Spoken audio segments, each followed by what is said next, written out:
Great. So first off, we want to really thank everybody for carving out time at the beginning of the year. Obviously, Happy New Year's. It's a little late, but it's happening.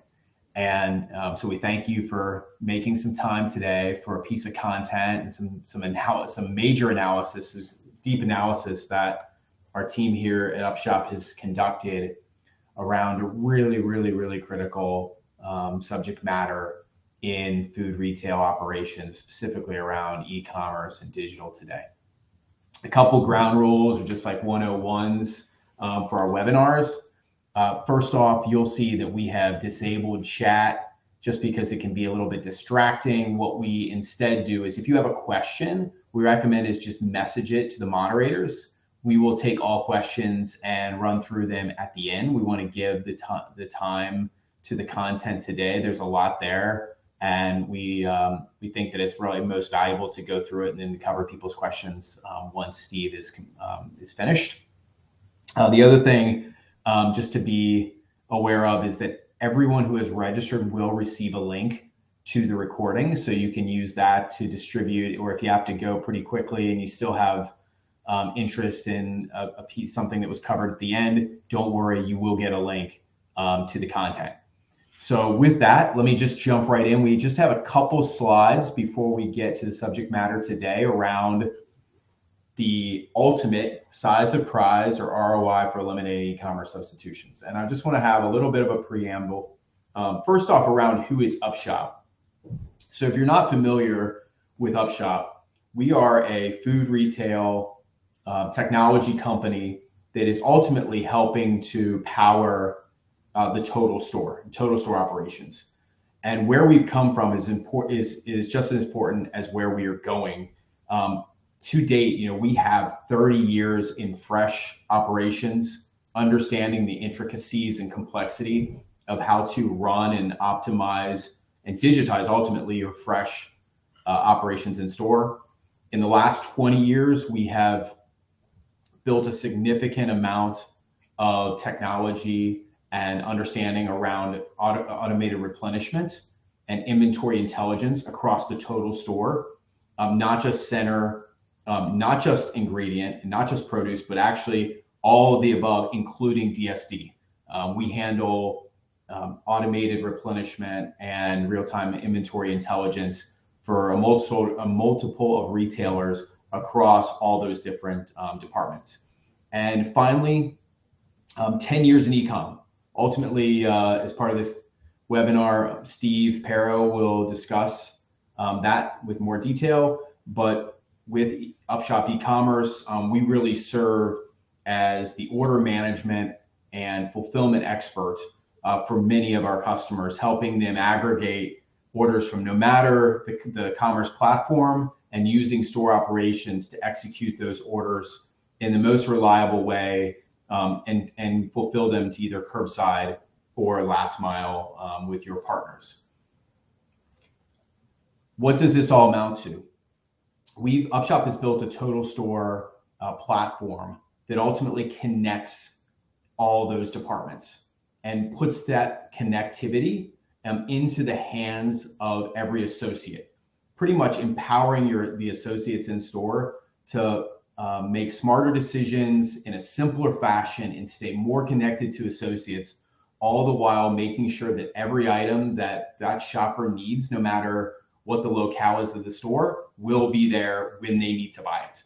So helping every store really maximize its potential in its particular community. And we're really excited about that. We have more events coming this year where we're going to be bringing to life the cases and the technology for more retailers to see. And this subject matter today around substitutions is not only really important, but again, continues to be super timely and at the tops of minds of a lot of retailers, pretty much every retailer, not just in food retail, but across the board. And why is grocery even more important? I mean, if you can see eMarketer stats that just came out the past week, the projections show grocery is going to be the largest e-commerce category by 2026. So we don't really need to say more. We know that this is a tremendously valuable space Certainly from an operational standpoint, how do food retailers execute and scale digital operations? That's hard. And so Steve is going to be talking a little bit more about that. I keep saying Steve, and I realize we haven't introduced you, Steve, but we'll get there in 1 second. And one more final point, as a marketer for Upshop, we are constantly talking to our customers and to the market about what they're investing in, quarter over quarter, year over year. Last year, we were lucky enough to do a study with BDC, their thought leadership partner, via our partnership with Zebra Technologies, asking operators and leaders in food retail, what are you investing in the coming year? And as you can see, the data shows like digital is top of mind and top of budget. Optimizing digital channels, adapting for e-commerce growth, and then even catering to the rising shopper experience demands, right? The competitiveness is not slowing down across not only specific banners in food retail, but across channels. We see QSR continuing to try to find more ways to change and evolve to capture share of wallet. C-stores as well. Drug is continuing to evolve. So this is something that's super top of mind and, like I said, top of wallet for investment and budgets amongst grocery or food retail operators. So with that, I will turn it over to Steve to obviously introduce yourself, Steve, but then to set up and get us into the core of the content for today's session. Super. All right. Well, thank you, Mike. And thank you, everybody, for joining and spending the afternoon here today. So my name is Steve Perro. My role here is SVP of Product Strategy. And these days, that's also including leading up what we're calling our innovation lab. So really kind of looking at what we're doing going forward in the Gen AI LLM space. But I come to Upshop about 3 years now. I come via the acquisition of ShopperKit, which is now Upshop eCommerce, where I was one of 2 co-founders. So I've been in the e-commerce space now going back to 2014, both in private practice consulting and then ultimately with ShopperKit. And so go ahead, move forward. And so today we're going to really be kind of looking at what is and for those who know me, I like to, especially when it comes to numbers, I try to paint conservative pictures. I'm on the product side and not the sales and marketing side. So my bias is always towards painting a conservative, achievable, and realistic number and position. And so that's what we're trying to do today is through this data analysis that we have done is to really try to understand what is that ROI, both from a labor and from a revenue and sales perspective. And so over the course of the presentation today, we're going to kind of take you through how the analysis was done, some of the findings, and then ultimately where we are arriving at in terms of what we, again, believe to be relatively conservative potential ROI value in terms of solving this and as well as potential strategy around how to help. Well, I don't want to say solve, but mitigate, I think would be a better term.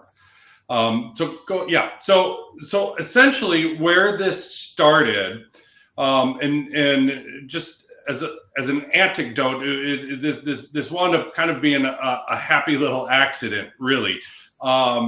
Going back to 2021, we had built some functionality within our reporting capabilities, specifically around a customer request to help them understand more specifically when individual users within the ShopperKit fulfillment platform were out of stocking or marking items as substitutions. So anytime there were kind of item level exceptions, the initial use case around this data tracking was really to understand at an individual level, who was doing what, so that we could potentially coach store associates differently if we found that some associates were having more exception transactions than others. And there that's at, just happily recording all of this exception data over the past several years without really giving too much thought of that up until really just this last year, as we were doing some analysis of the overall solution and kind of came back upon that data set and realized, wow, we've got a little bit of a treasure trove here. There be gold there.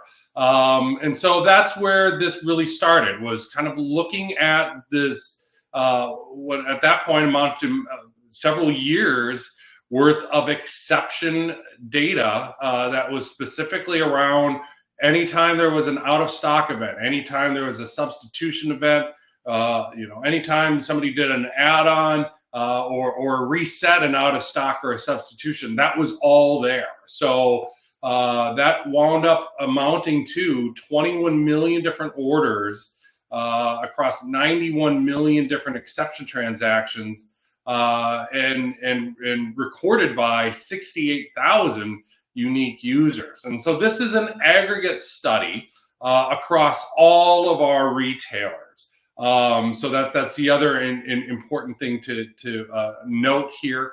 So for those who don't know, we have ShopperKit has and Upshop eCommerce now operates on a global stage. So while it's safe to say that the majority of our customers are coming in from North America, this analysis does include data from all over. So go ahead and go to the next one. So in terms of, obviously, we're going to try to arrive at a quantifiable ROI metric. We need to set the stage with some base metrics in hand. So this content and presentation was, as I think Mike alluded to, was initially put together for initial presentation last October in Nashville at our user conference. And so just given that I don't think that the wages have adjusted in a material manner yet, we're sticking with what we used with the initial presentation. So at that time, the labor, so using a blended wage, and again, this is going to be based on a North American blended wage, but we were seeing $15.83 per hour as our blended hourly wage. Now, also in terms of understanding and arriving to any meaningful kind of labor investment spend differences, we need to kind of baseline what we're talking about, like what is an average store associate capable of picking, how many units is an average store associate capable of picking within an hour. And based on our data at that time, that was coming in at 83 units per hour. So across all of our retailers, that blended average unit per hour is rolling up to 83.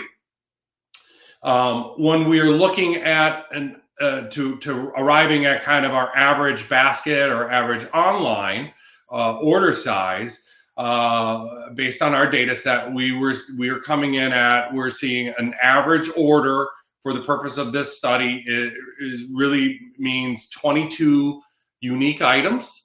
So that would be unique individual items, and a total of 33 units per basket. You will note that we are not attempting to assign an average basket value here. That is intentional. While we certainly have unit price details,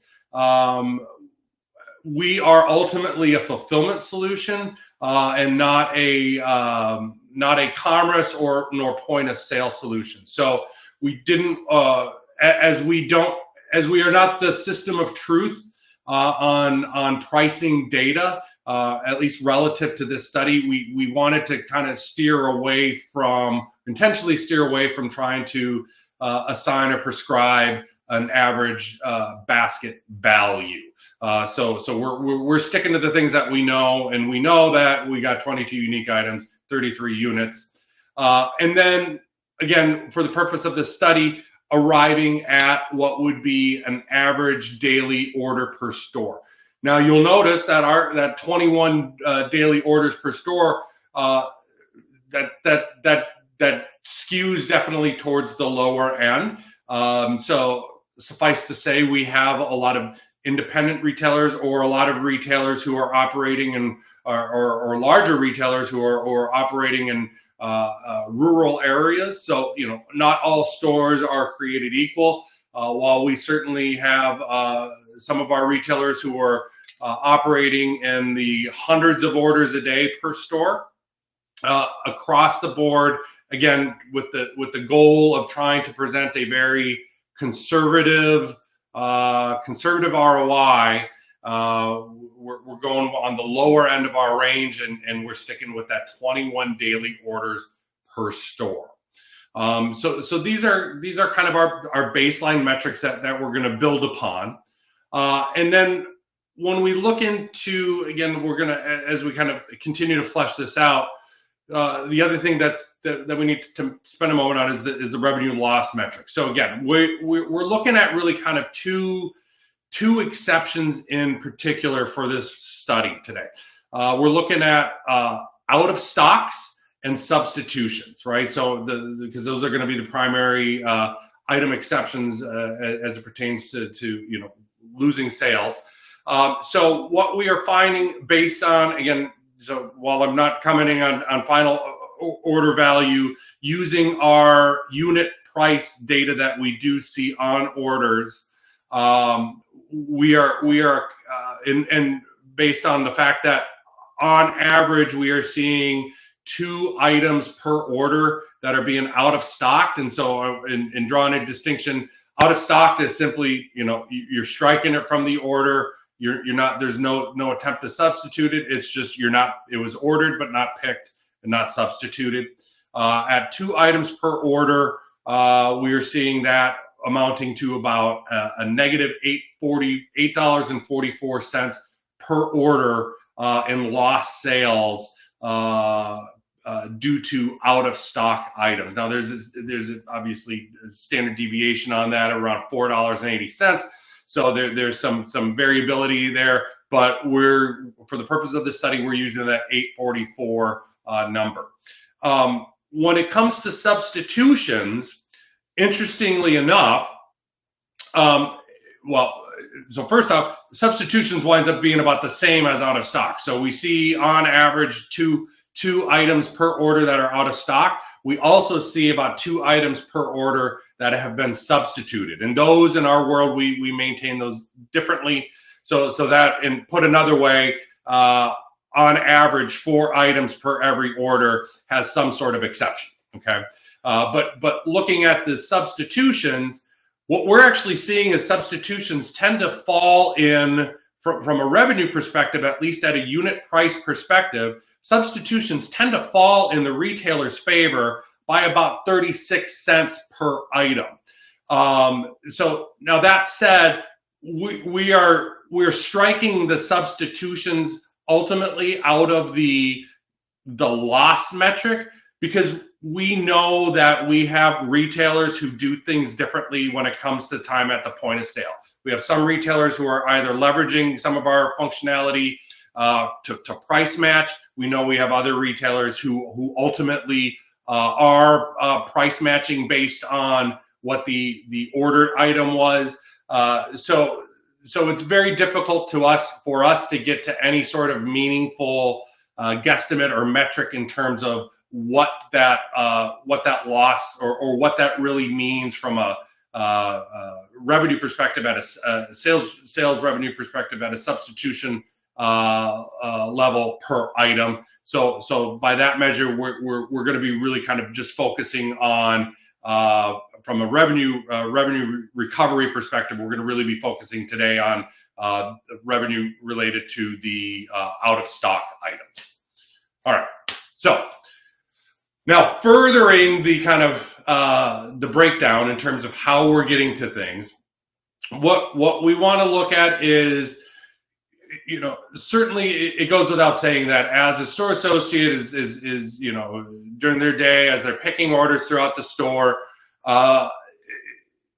not every exception is equal, and not every exception is truly an out of stock exception, right? We will oftentimes have associates that will mark an item as out of stock simply because they couldn't find it.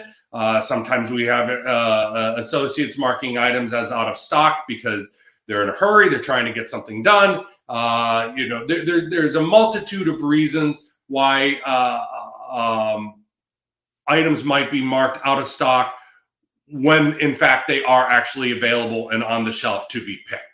So based on our analysis, we went in and we really tried to look at that and understand that. And so to get to that, so ultimately what we're for the purpose of this study today, we are comfortable saying that approximately a little over 80% of all out of stock exceptions that we have recorded are actual out of stock exceptions. And we're attributing just slightly under 20% to those kind of associate and location error type exceptions. The way just a moment to kind of explain how we arrived at that, what we did was we went basically in and looked at, for all items within a store, for all items that were marked within an exception, we then went and explicitly looked for, okay, now were there any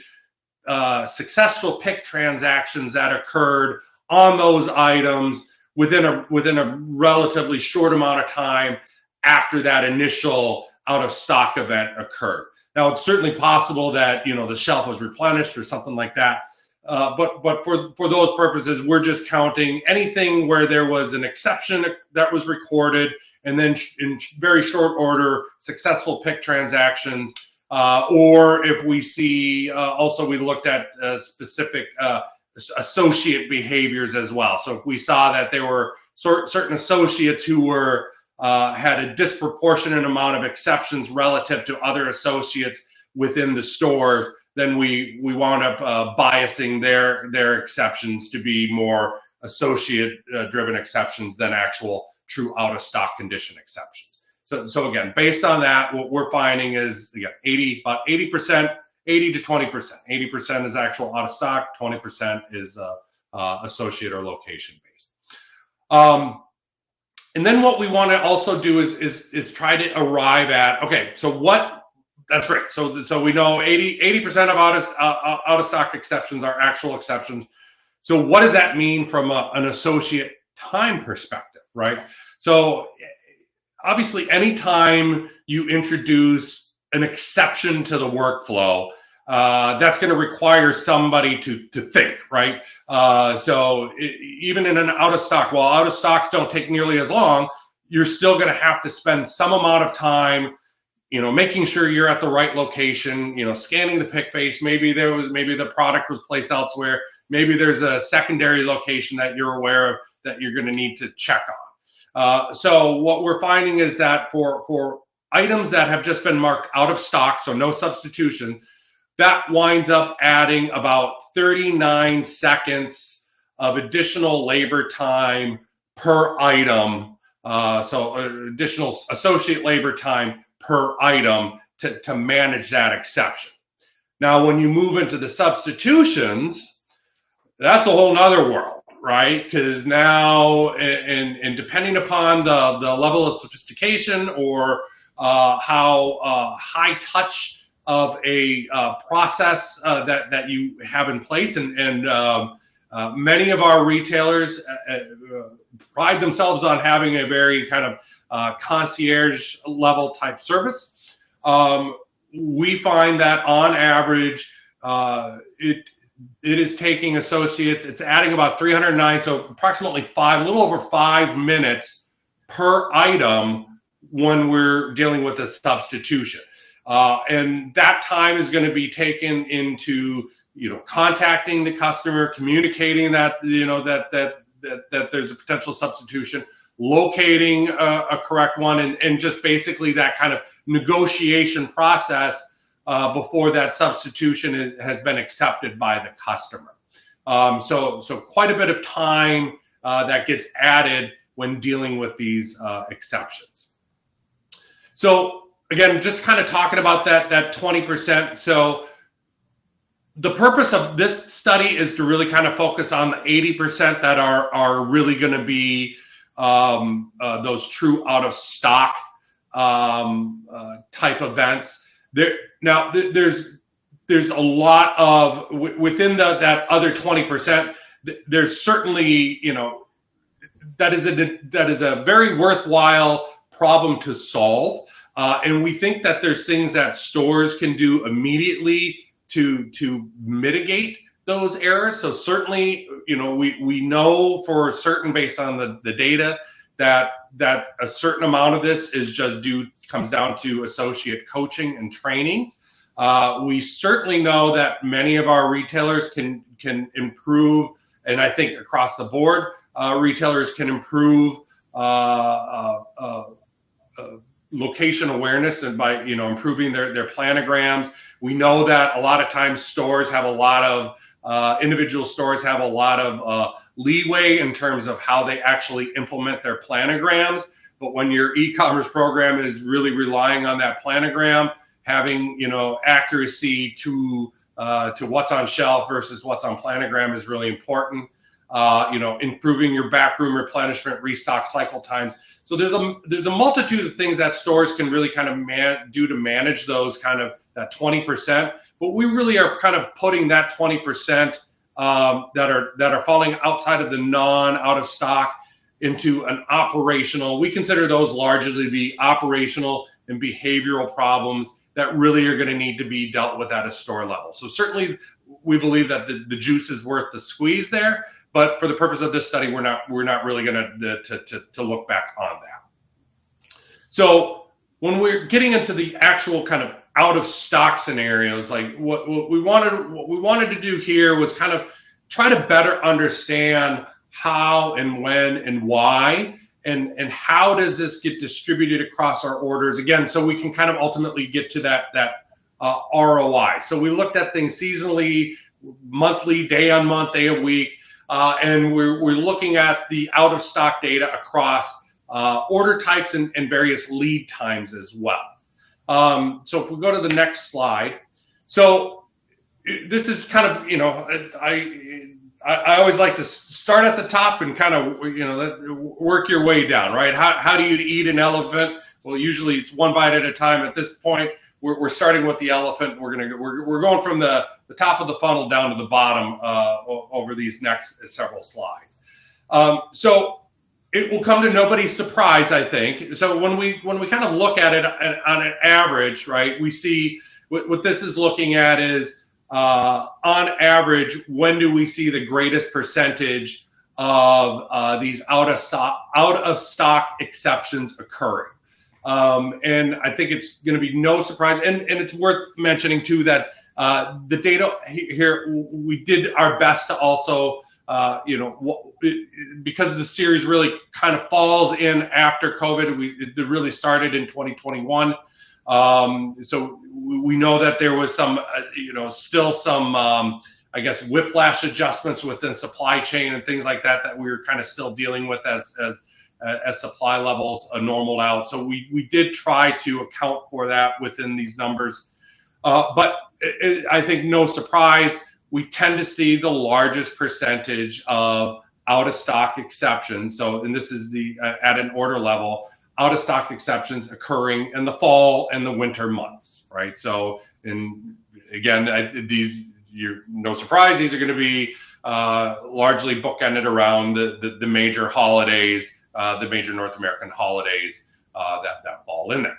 And again, looking at kind of getting to that next level down, again, no surprises here, right? We start to see those exception levels starting to peak up in October, November, December, January, and then they start to settle in for the summer months, where when everybody who's been in e-commerce for a while knows, grocery e-com tends to quiet down in the summer months, and of course that's going to be reflected in the average number of exceptions that we're seeing there. This one gets a little interesting. So this is one I'm really haven't been able to kind of determine what this means from an overall pattern perspective. But one of the things that we are seeing is when we look at it across the board by days of month. So what this is showing us is, an average month. So this isn't representative of a calendar. This is just trying to show the week of the month and the day of the week. What we see is that the 5th day of the first week, the 3rd day of the 3rd week, and then the 4th and the 6th day of the 4th week, we tend to see the highest amount of exceptions. So I think this is probably likely due to payroll cycles. I think there's certainly going to be an element to that. So people timing their large shops to when they're getting paid. I think there's certainly going to be timing relative to benefits, so EBT WIC benefits renewing, things of that nature as well. But again, this is just trying to understand when are these exceptions occurring. So go ahead and onto the next slide. And then finally getting to that day of the week. So, so given an average week, when do we see them? And I think this is, no surprise to me, at least. Generally speaking, we find that almost unanimously across all of our retailers, Sunday seems to be the biggest shop day of the week. And so therefore we tend to see the highest number of out of stock exceptions. And I think that is also has a lot to do with your regular replenishments too. So it's safe to say a lot of times stores aren't getting necessarily replenished as actively on Saturday nights into Sundays. So that's also going to be showing up then in our the number of exceptions that we're going to see. All right, we've been talking about the Sunday problem for years. Yeah. So that's no surprise. Okay, I'll keep going. Yeah. So then what we want to look at is so I think we've beat the exceptions. We beat that horse with a stick now. So we got a pretty good idea of when these exceptions are occurring from a calendar and date and time perspective. So now what we want to do is kind of understand, what does this mean by order type? And this is going to be important because different order types are going to ultimately have different lead times and things like that, right? So when we look at our retailers, we have about 62% of our retailers, or I should say, of our retailers, 62% of their order volume, a little over, is pickup orders, so carry out pickup orders, and about 37%, a little over 37%, are delivery orders. Now that obviously skews differently based on different geographies, but across the board, we see that about 62% of our retailers, their order volume is pickup, the rest is delivery. So if we go to the next slide, the reason why this is important, as I mentioned, is that different orders are going to typically have different lead times. So it's more common that delivery orders are going to have a longer lead time. So in terms of when you place that order relative to a pickup order, right? So it's pretty common that most of our retailers are going to have at least 2-hour lead times, oftentimes on delivery orders. That certainly is changing. We have some retailers who are now pulling that in with, you know, one hour or less. But generally speaking, the bulk of our retailers are falling into that minimum of 2-hour to 4-hour range on their delivery orders. Whereas pickup orders, those have, for the most part, for a long while, most of our retailers have been at least 2 hours lead time or less. And the reason why this is particularly important is for the purpose of understanding how to best to mitigate this and calculating an ROI here. Anytime anybody says we're going to eliminate substitutions, that'd be great, but there's always going to be some level of I think item exceptions. The reason why is because of these advanced orders that are placed, you know, a day or two in advance. In advance, there's no T on that one. Orders that are placed in advance, those are going to kind of fall outside of what we are going to consider today the addressable space. So what we're really focusing here in on is what we believe is that we should be able. So when we mitigate, I'm going to say we can mitigate item exceptions with an asterisk, and that asterisk being for same day orders when the order is effectively going to be within the day that we are placing it. Because, you know, as with the cone of uncertainty, the further out something is placed, the more difficult it becomes to control. And until, I don't think any retailer is going to want to get into a position where they're trying to allocate on-shelf inventory for a future order. And so that just hurts my brain thinking about it. So we're not even going to go there for this conversation. But what we're really focusing in on is this, is the percentage of orders that are considered same day. And you'll notice that is the lion's share of our order volume is really falling in as same day orders. Certainly for pickup orders, and about 50 or about, I call it a little, you know, call it 60 something percent of delivery orders are all falling into that same day addressable order space category. So go ahead and go to the next slide. So what we are seeing, and this is where we're going to get into the actual ROI now.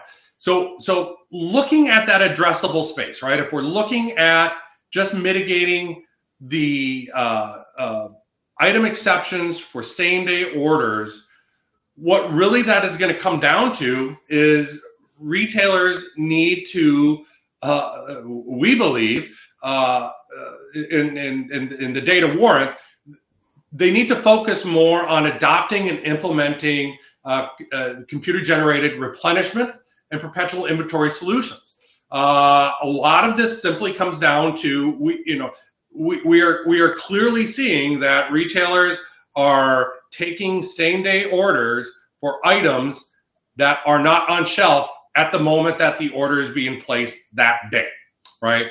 So by implementing and investing in computer-generated, so CGO and PI solutions, and then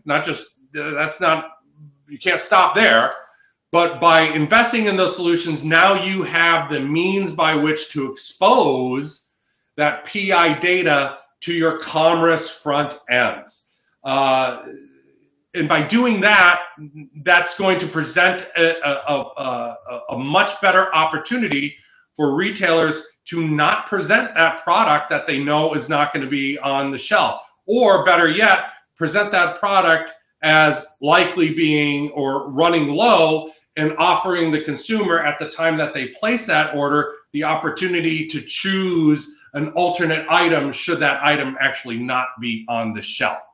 This really just comes down to understanding your on-hand availability for that given day, understand what's coming in on your replenishment orders, what can we expect to have within the store on the shelves, and then ensuring that we're sending that data in real time or near real time back to our commerce front ends, so that we can ensure that our consumers are being presented with the best and the latest data that's available as they are placing those same day orders. So what does this break down to? So from a revenue perspective, right? So we know that when we're looking at the item exceptions, right? We have that 78.65% item exceptions. So ultimately, when we mitigate that when we're looking at that 24-hour lead time, right? We can say that 78.65 of those exceptions, we can rule out and say that we can mitigate 95% of those. So we're not even going to say that we're going to rule out 100% of your same day item exceptions, but we believe that we can rule out at least 95, because there's still going to be the odd, somebody picks up a product, moves it on a shelf, moves it elsewhere, etc. Right? So if we're focusing on 95% of the 78%, which is the addressable space, and we know that our out of stocks are costing us at a labor perspective $8.44 per exception. And using our average, again, going back to our assumption slides in the beginning, using our 21.54 orders, daily orders per store, this winds up being about $6.64 per order that we believe that we can recoup in lost revenue per order. I'm sorry.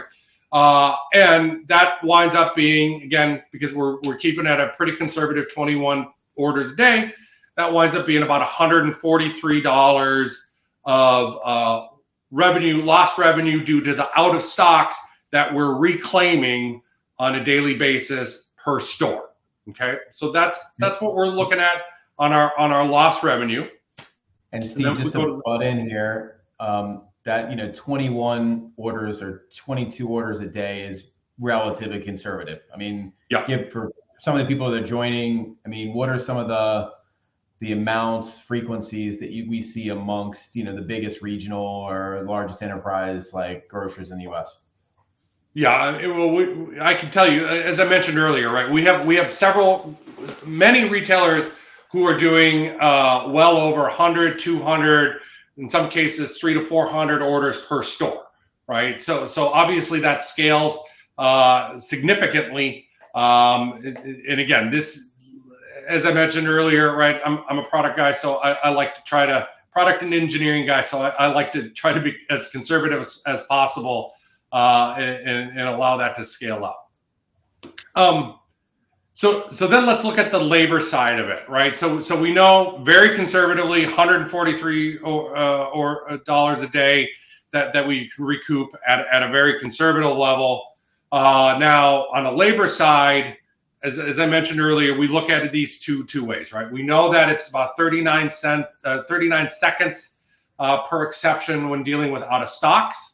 And so that winds up being if we're eliminating those out of stocks and eliminating those exceptions that fall within the same day order addressable space, that winds up being at about $7.45 or 45 cents per day that we're eliminating when dealing with the out of stock labor cost. And then the next slide, we unpack the substitutions, and again, substitutions coming in at about 309 seconds. That winds up coming in at about $58, call it $59 a day that we're recouping in terms of lost labor when dealing with those. So putting it all together, what we're again, and this is our very conservative based on 21 orders a day. So a store that is doing 21 orders a day should be able to see by virtue of exposing, rephrase it, by virtue of investing in replenishment, computer generated replenishment, perpetual inventory solutions, exposing your PI data to your commerce front end. What that comes down to, quite conservatively, is $150.47 a day per store that we believe is there for the taking. That annually, at that conservative level, that winds up being about 73,000. So now you're talking in the 1 to 2 FTE range, if you want to equate it that way. And again, scaling out to 50 stores. And again, this would be a pretty small regional store, right? That if all 50 stores are only doing 21 orders a day, but even at that conservative level, on an annual basis, that's bringing your ROI to call it 3.7 million annually. And again, that's just by investing in computer-generated replenishment, perpetual inventory, and exposing that data forward. So we think that. So the moral of the story is there's a significant lift.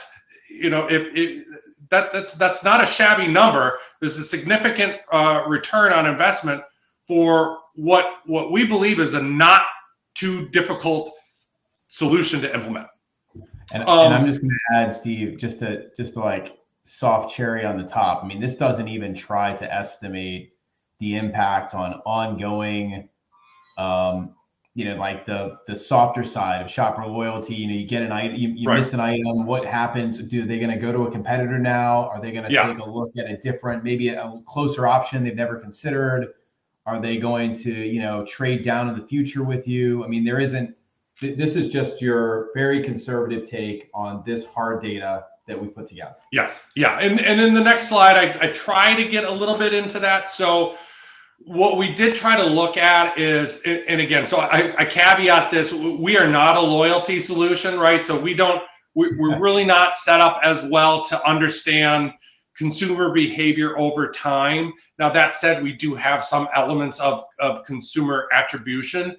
So based on the data that's available to us, what we did try to look at is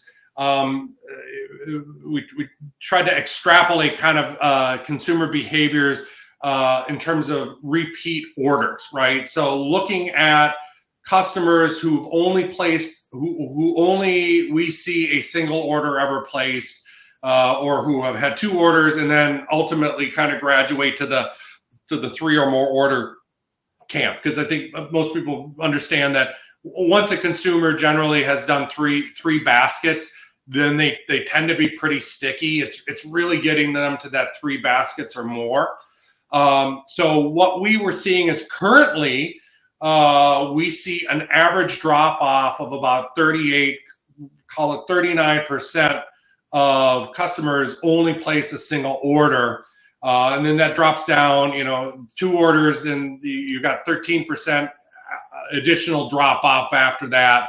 And then in the 3 or more, that's where everybody else kind of falls into. What we were seeing is that when we look at the drop off rate relative to customers who had exceptions on those first orders, relative to customers who do not have order except, or let me rephrase that. Same day order customers who had exceptions on those first orders versus same day order customers who did not, we see a difference in behavior. And so kind of extending and extrapolating that difference in behavior, what we're seeing is, if that were to play out true, what we're seeing is a potential drop-off reduction. So rather than looking at 38% of customers only placing being a one and done, that reduces that down by about a little over 13% to 24. Similarly, on the 2 orders, down to 8.9, and ultimately that grows significantly the number of customers that we believe we can convert into repeat 3 or more basket type customers.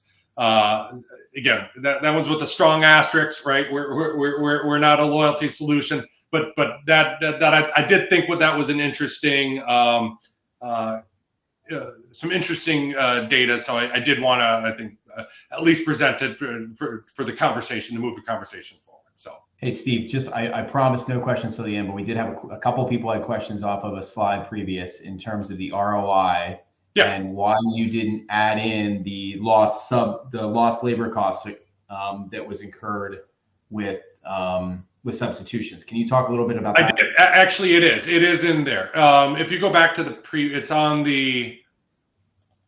If you go back one more, the ROI slide. It's So we've. Oh shoot, that was a math issue. Yeah, it's actually intended to be there. On the math. Yeah, yep.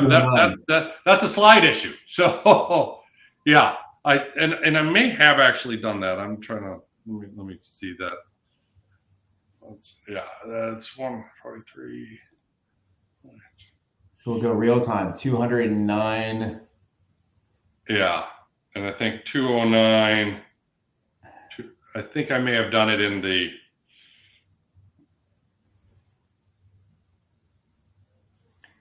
58, 209. It's actually 209.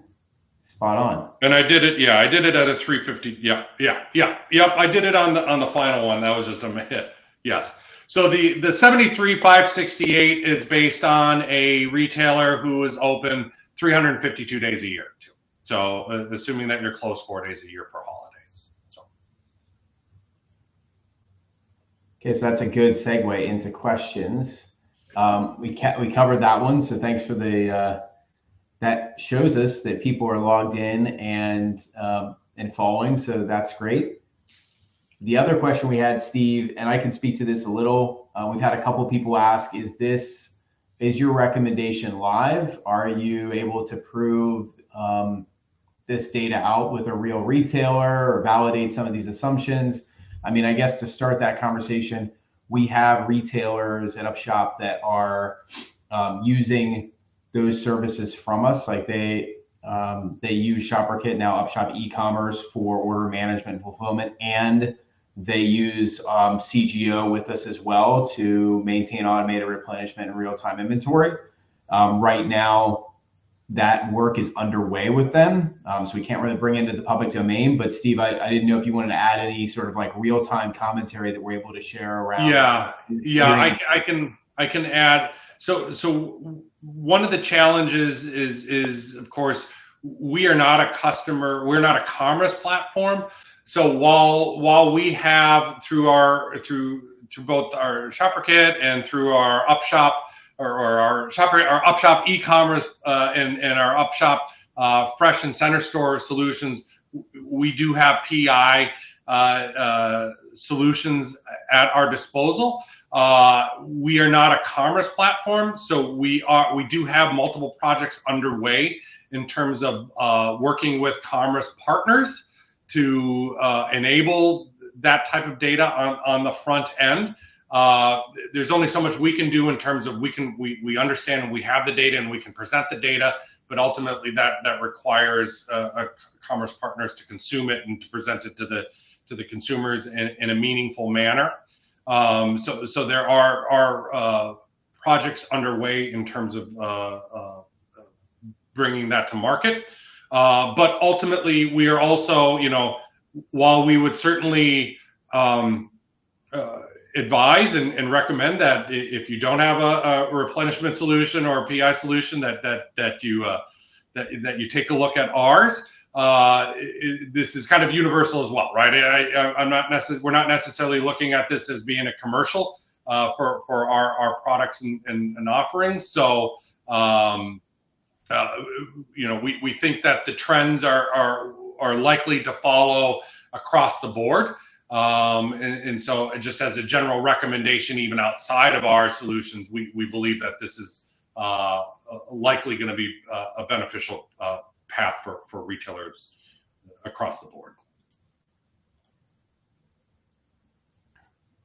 Excellent, Steve. Thank you so much. I mean, I know we have a couple minutes left. I've covered sort of there are a bunch of key questions here. I think we covered those. I do want to get a couple minutes to move this forward and talk to this group, which we've added some people. So thank you for those who have jumped on late.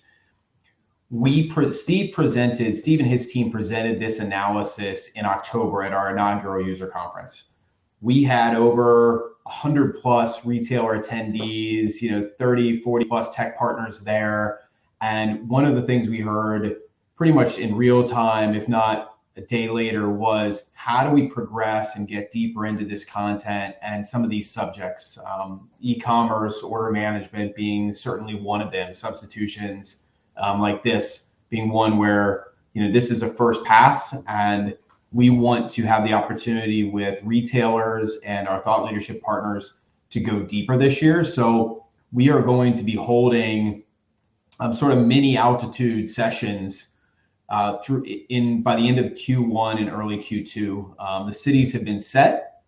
If you are interested in attending, we have the information and early registration online. You can go to upshop.com/altitude now in order to get a look at some of the key pieces of content that's going to be on the agenda, as well as those cities and dates. We only have so many spots. These will not be sort of the 150 attendee type event that we had in October. They're going to be a bit more intimate, and we're going to make sure that we have a lot more time for networking and conversation and discussion around this kind of material.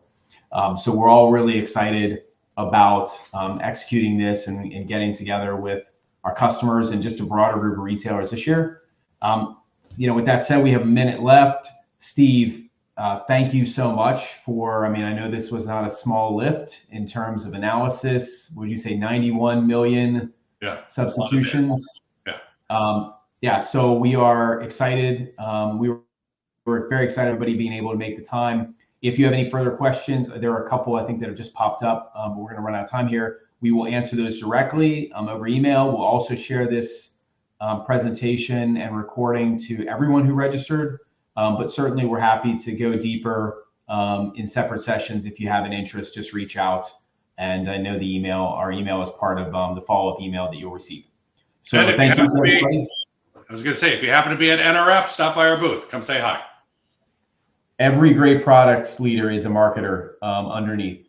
So 1201, booth 1201 next week. And then we will have a team as well at FMI Midwinter that we're really excited to continue to talk about what we're up to and showcase the outcomes. So everybody have a great rest of your week, and we hope to see everyone soon. Thank you.